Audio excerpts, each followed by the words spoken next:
नमस्कार साथियों, मेरा नाम रंजीत कुमार है। मैं जनसुराज का एक अस्थायी सदस्य हूँ। मुजफ्फरपुर से तिरहुत स्नातक क्षेत्र के विधान परिषद उपचुनाव में जनसुराज के उम्मीदवार डॉक्टर विनायक गौतम ने अपने क्षेत्रवासियों के विकास मॉडल की बेहतरीन बात बताई। सुनिए विनायक गौतम जी से। यहाँ सभा में आए हुए बुजुर्ग, आदरणीय बुजुर्ग, मेरे बड़े एवं छोटे भाइयों, मित्रों, बहनों, आप सबका मैं अभिनंदन करता हूँ। मुझे जनस्वराज ने जो मौका दिया है ये आप लोगों को रिप्रेजेंट करने का तिरहुत कॉन्स्टिट्यूएंसी से, तो डेफिनेटली आप विश्वास रखें कि मैं उस उम्मीद पर पूरा खरा उतरूंगा। और मैं ये वादा करता हूँ आज के डेट में कि मैं इस फील्ड में, अगर मान लीजिए आप लोगों ने मौका दिया, तो जो ये 13 महीने का ये सेशन होने वाला है, इस 13 महीने के सेशन में बहुत कम मुद्दे उठाऊंगा और उन्हें निष्पादित भी करूंगा। जैसे स्नातकों की समस्या है, 3 साल का कोर्स 5 साल में हो रहा है और प्राइवेट इंस्टीट्यूट में 4 साल के अंदर में बीएड एजुकेशन मिल जा रहा है। तो डेफिनेटली ये 3 साल का कोर्स और 5 साल में क्यों हो रहा है, इस पर मैं ध्यान दूंगा। युवा जो होते हैं, युवा स्नातक जो हुए, स्टूडेंट्स हुए, उनके लिए ये मेरा एक कदम रहेगा। शिक्षा के क्षेत्र में मैं दूसरा पॉइंट है शिक्षा और शिक्षकों की समस्या। तो शिक्षा के क्षेत्र में सुधार करने के लिए शिक्षकों का मनोबल बढ़ना चाहिए और शिक्षकों का मनोबल गिराया जा रहा है। 9 बजे फेशियल अटेंडेंस लग रहा है, सिर्फ शिक्षकों का लग रहा है।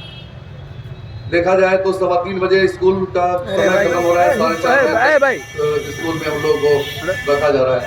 तो ये एक सेकंड इशू होगा कि आखिर शिक्षकों का समय का चोर बता करके शिक्षकों का जो समय के कारण में उनको दंडित किया जा रहा है और 3:15 बजे से कोई स्टूडेंट नहीं रहता है। फिर भी स्कूल में 200 से ऊपर स्कूल घुमा हूँ, हर जगह पे कोई भी स्टूडेंट नहीं मिलता है, कोई गार्जियंस नहीं मिलते हैं।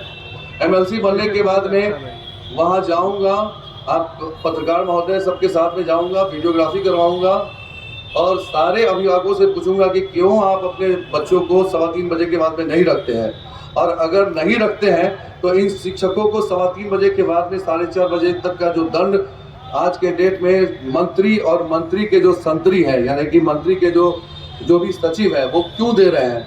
अगर ऐसा ही है कि नियम अगर नहीं स्ट्रॉन्ग करना है तो बाकी भी गवर्नमेंट सर्वेंट जो है, सरकारी नौकर जो भी बाकी है, उन सब के साथ में भी इसी तरह का सख्त नियम लागू किया जाए।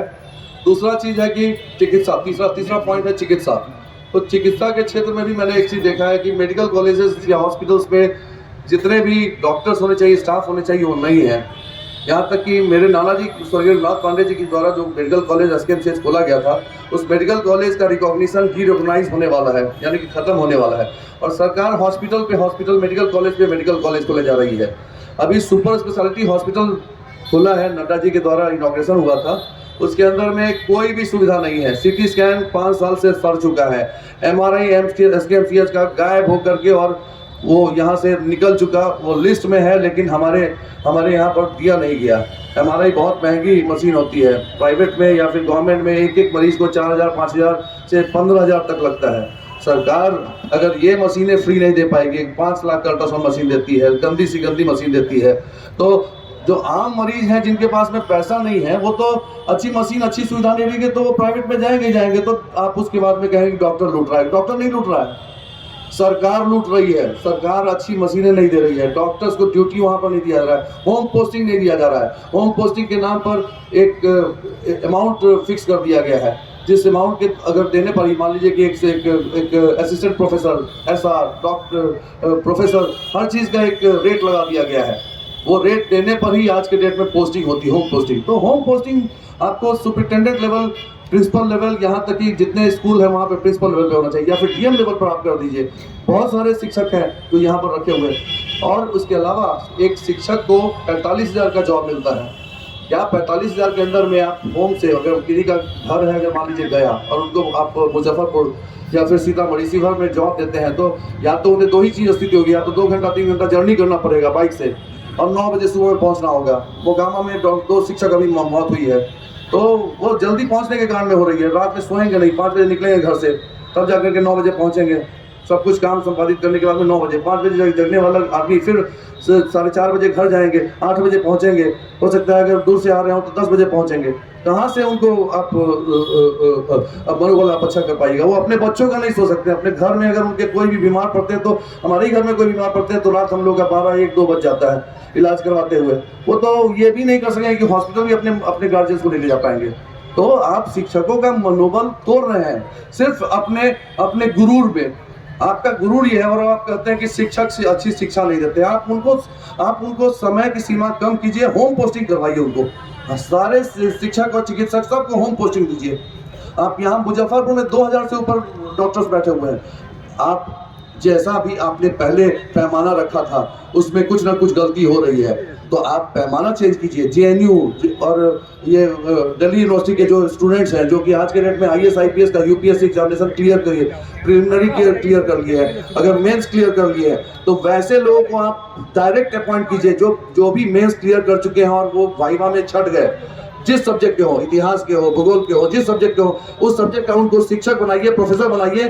तो आपको अच्छा बिहार में क्वालिटी टीचर मिलेंगे। लेकिन आप कर क्या रहे हैं?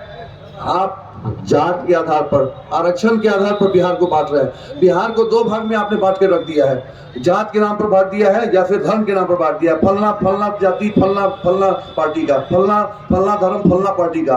और उससे भी नहीं अगर आपका मन भरता है तो आप वहां पर आप आज के डेट में एक फॉरवर्ड बैकवर्ड एक राजनीति खेल रहे हैं। नहीं, बिहार नहीं। आज के डेट में मुझे लगता है कि सारे बिहार निवासी समझिए कि सारे